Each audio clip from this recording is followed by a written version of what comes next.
Assalamualaikum warahmatullahi wabarakatuh.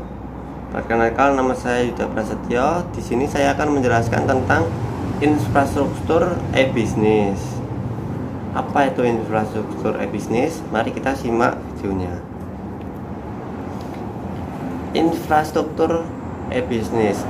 Pada infrastruktur dasarnya, infrastruktur e-bisnis adalah arsitek hardware, software, atau konten, sistem aplikasi, dan data yang digunakan untuk memberikan layanan e-bisnis untuk karyawan, pelanggan, dan mitra. Di sini hardware ini ada komputer, laptop, dan lain-lain.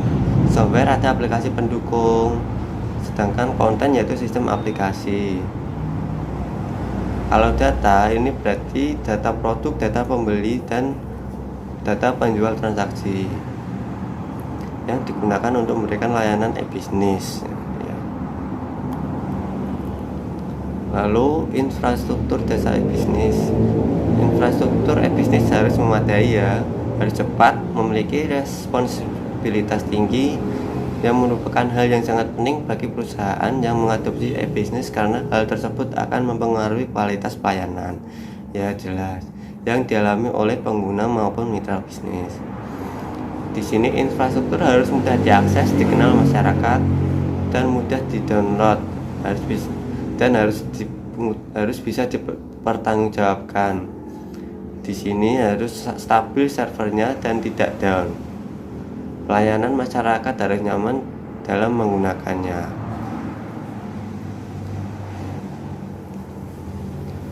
Di sini ada why internet.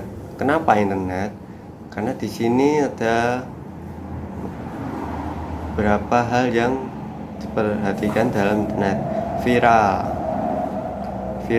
penting karena bisnis viral dapat dibeli, karena bisnis yang viral dapat dibeli di masyarakat luas dan terkenal. Sosial media, yaitu ketika kita tidak memiliki web atau aplikasi, kita biasa menggunakan sosial media, contohnya Facebook, Twitter, Instagram, dan lain-lain. Networking, yaitu internet jaringan terbesar seluruh dunia, maka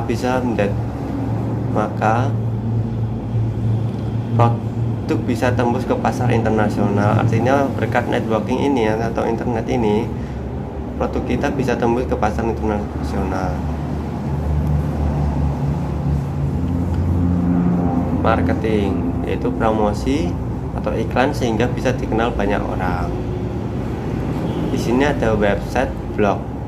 Ini hampir sama, yaitu kita bisa memasukkan data-data produk kita untuk dapat diakses oleh pihak luar, sehingga pihak luar dapat mengetahui apa produk yang kita jual. Sekilas rutinitas di internet. Di sini ada layanan Google Doc. Google Doc yaitu layanan pengolah kata atau lembar atau presentasi, formulir, dan penyimpanan data berbasis web gratis dari Google. Lalu ada email via Gmail atau Yahoo. Gmail ini berasal dari Google juga. Lalu ada akun di jaring sosial seperti Facebook, Instagram, streaming dari YouTube. Di sini orang banyak beralih dari televisi sehingga kita bisa mencari sesuka hati di Facebook, di YouTube. Di YouTube kita bisa mencari sesuatu hal yang tidak ada di televisi. Bisnis di YouTube juga bisa disebut investasi, karena jika kita upload video maka penonton kita akan bertambah suatu hari nanti. Lalu penyimpanan data dengan Google Drive atau Dropbox. Di sini seperti cloud computingnya, kita dapat mengupload apa saja di Google Drive untuk dapat kita akses suatu hari nanti. Semua layanan gratis ini menggunakan teknologi cloud computing, betul. Di sini ada diagramnya, yaitu ada aplikasi, platform, dan infrastruktur. Aplikasi yaitu terdapat konten, komunikasi, keuangan, kolaborasi, pemantauan. Di sini platformnya seperti ada basis datanya yang harus tenaga IT yang mengolahnya. Infrastrukturnya seperti komputer, penyimpanan, dan jaringan.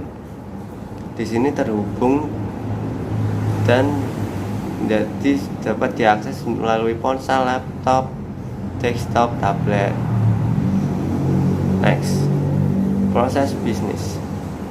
Proses bisnis adalah arus kerja dari bahan baku, informasi, dan pengetahuan seperangkat aktivitas. Proses juga mengacu pada cara unik di mana manajemen memilih untuk mengkoordinasikan pekerjaan. Setiap bisnis dapat dilihat sebagai sekumpulan proses bisnis. Next, proses bisnis. Di sini yaitu sistem informasi manajemen atau SIM berfungsi sebagai berfungsi untuk mengotomatiskan tahap-tahap proses bisnis yang sebelumnya dilakukan secara manual. Artinya jika alur bisnis yang secara manual kita bisa diotomatiskan melalui sistem atau proses bisnis, yaitu disebut sistem informasi manajemen, seperti pengecekan kredit klien, memperoleh tagihan, atau mengatur pesanan pengiriman barang yang dulu masih secara tradisional, sekarang kita bisa secara otomatis. Sekarang sudah ada banyak berbasis SaaS sistem, terutama tenaga IT banyak dibutuhkan secara kerja individu maupun perusahaan. Proses bisnis. Sebuah organisasi atau perusahaan besar umumnya memiliki banyak sistem informasi berbeda yang dibangun sekitar fungsi, tingkatan organisasi atau perusahaan, dan proses bisnis yang berbeda yang tidak dapat bertukar informasi secara otomatis. Manajer akan sangat mungkin mengalami waktu yang cukup lama dan sulit untuk menyatukan data yang dibutuhkan jelas untuk mengambil keputusan yang komprehensif dan menyeluruh dari operasi organisasi atau perusahaan. Ya, contohnya di UMK ada banyak sistem seperti absensi, penggajian, portal, sunat, dan lain-lain. Jadi sistem saling terintegrasi dan tidak butuh waktu lama untuk mengaksesnya, sehingga dapat mengumpulkan dan mengakses SIM dan TI, Sistem Informasi Manajemen dan Teknologi Informasi. Mereka saling berhubungan, mengubah arus informasi, menggantikan langkah berurutan dengan tugas yang dapat dilakukan secara bersamaan secara paralel, dan menghilangkan penundaan pada pembuatan keputusan dengan teknologi online. Jadi di suatu perusahaan jika mendevelop SIM, Sistem Informasi Manajemen, maka juga perlu TI atau teknologi informasi yang dibutuhkan untuk mengembangkan sistem informasi manajemen tersebut, seperti sistem database-nya, internetnya, jaringannya, dan lain-lain. Aplikasi perusahaan. Aplikasi perusahaan merupakan sistem yang melingkupi area fungsional, berfokus pada menjalankan proses bisnis dalam perusahaan, termasuk seluruh tingkatan manajemen. Aplikasi perusahaan membantu bisnis untuk menjadi lebih fleksibel dan produktif. Dengan mengkoordinasikan proses bisnis dengan lebih dekat dan mengintegrasikan sekelompok proses agar mereka berfokus pada pengelolaan sumber daya dan yang efisien dan pelayanan pelanggan. Ya, di sini ada beberapa contoh aplikasi perusahaan seperti ERP, SAP, SCM, CRM, TSS.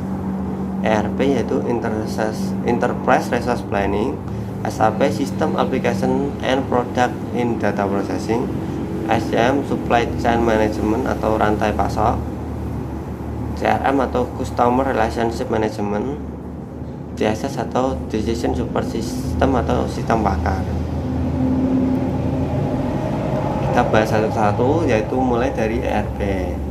Di sini pengertian ERP yaitu Perencanaan sumber daya perusahaan atau ERP adalah sistem informasi yang diperuntukkan bagi perusahaan manufaktur atau produksi maupun jasa yang berperan mengintegrasikan atau menghubungkan dan mengotomasikan proses bisnis atau secara otomatis yang berhubungan dengan aspek operasi, produksi maupun distribusi dari perusahaan bersangkutan.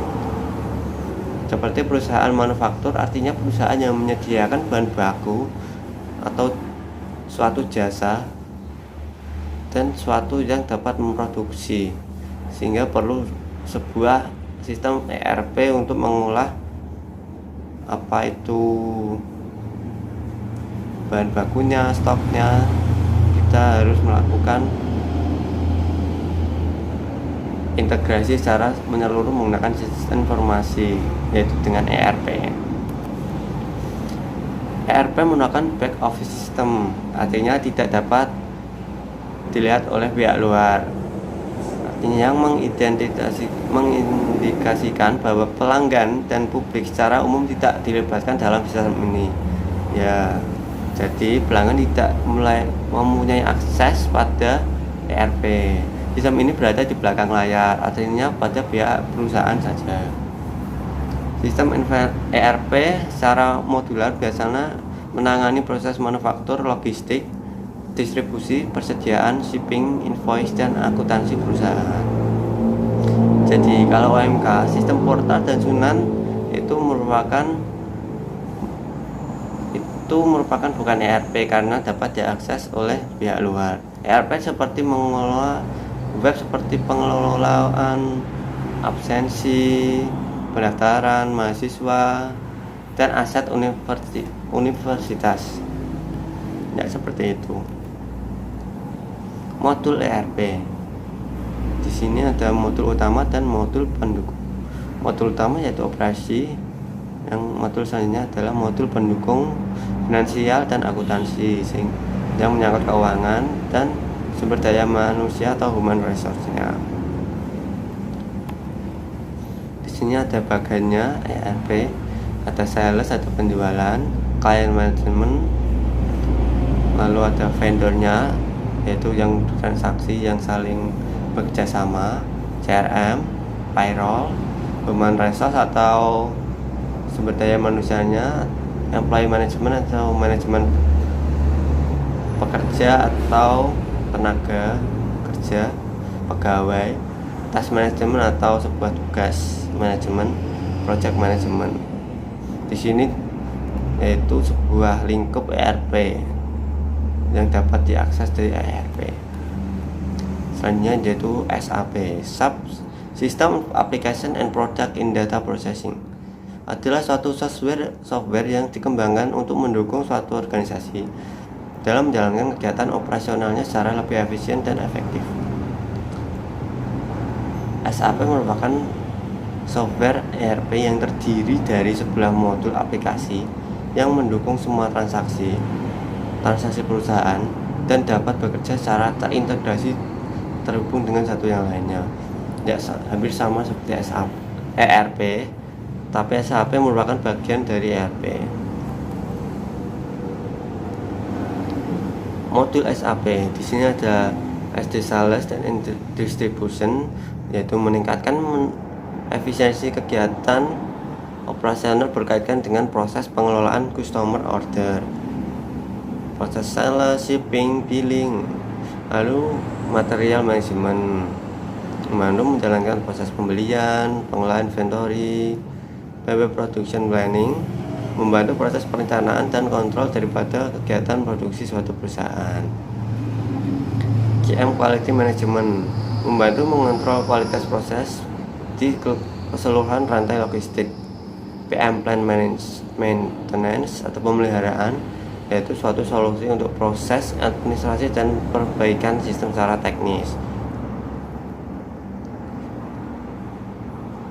Lanjutannya yaitu Human Resource Management, mengintegrasikan proses-proses human resource atau sumber daya manusia melalui dari pendaftaran, administrasi, manajemen waktu, pembiayaan, lalu sampai pembayaran gaji. Financial accounting atau FI mencakup standar accounting, cash management. CO controlling mencakup cost accounting, yaitu mengontrol setiap cost accounting, cost elemen, analisa profitabilitas. AM asset management membantu pengelolaan atas keseluruhan fixed asset. Project system mengintegrasikan keseluruhan proses perencanaan project, pengerjaan dan kontrol. SCM supply chain management atau rantai pasok manajemen.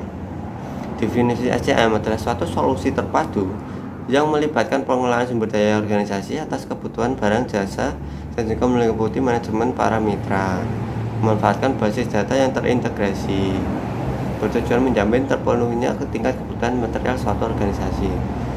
SCM merupakan aplikasi dalam pengadaan barang dan jasa. Di sini SCM memiliki keterkaitan langsung dengan ERP, terutama di sisi logistik perusahaan, pembelian dan hutang serta manajemen mitra. Kesimpulannya yaitu SCM seperti rantai pasok aliran manajemen pada suatu perusahaan. CRM, Customer Relationship Management. Definisi CRM yaitu suatu solusi terpadu yang melibatkan pengelolaan sumber daya organisasi, meliputi manajemen para pelanggan dengan memanfaatkan basis data yang terintegrasi yang bertujuan menjamin terpenuhinya tingkat kebutuhan pelanggan akan barang dan jasa. CRM merupakan aplikasi yang hubungannya dengan pelanggan dengan memiliki keterkaitan yang erat dengan ERP, terutama di sisi penjualan piutang. CRM lebih berfokus pada upaya memahami kebutuhan pelanggan agar dapat diberikan layanan secara cepat dan cepat. DSS atau Decision Support System atau sistem pendukung keputusan sebagai muara dari keseluruhan sistem yang bertujuan memberikan dukungan sistem informasi kepada manajemen perusahaan dalam rangka mengambil keputusan. DSS menunjang pembuatan keputusan pada manajemen. Sistem ini berfokus pada masalah unik yang cepat berubah. DSS akan menjadi aplikasi terminasi dari alur informasi yang terjadi dari transaksi dan pengambilan keputusan yang tepat pada perusahaan. Di sini DSS memiliki tiga pihak, yaitu customer, supplier, lalu ada material management. Di sini DSS sebagai penengahnya atau sebagai penghubung, ERP sebagai material management, SCM sebagai supplier, customer adalah sebagai customer relation management. Di sini DSS sebagai penengah atau penghubung antar sistem.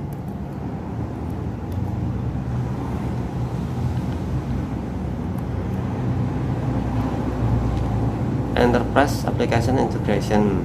Masalah umum yang terjadi seputar penggunaan aplikasi perusahaan. Masalah yang menyangkut integrasi sistem yang telah ada, di mana sistem yang telah ada masih memiliki manfaat signifikan sehingga lebih efisien dan dipertahankan. Masalah menyangkut integrasi beberapa sistem yang berbeda. Enterprise Application Integration (EAI) merupakan solusi untuk masalah karena AI merupakan aplikasi yang mampu mengintegrasikan seluruh sumber daya sistem informasi yang berbeda platform. Kolaborasi kelompok kerja. Kebutuhan sebuah perusahaan bergantung pada kerjasama satu sama lain sama karyawan, pelanggan, pemasok, dan manajemen. Kolaborasi adalah kerjasama dengan orang lain untuk mencapai tujuan yang bersama dan efisien. Ya, di sini adalah kolaborasi dan teamwork, mengubah sifat pekerjaan, pertumbuhan kerja profesional, organisasi perusahaan, sampai budaya kerja dan bisnis. Bagaimana infrastruktur bisnis dalam skala kecil, seperti bangun website, buat sistem, tentukan produknya, kenalkan produk, dan raih keuntungan. Ini adalah kesimpulan bagaimana infrastruktur bisnis dalam skala kecil hingga menengah. Sekian, terima kasih. Semoga bermanfaat. Wassalamualaikum warahmatullahi wabarakatuh.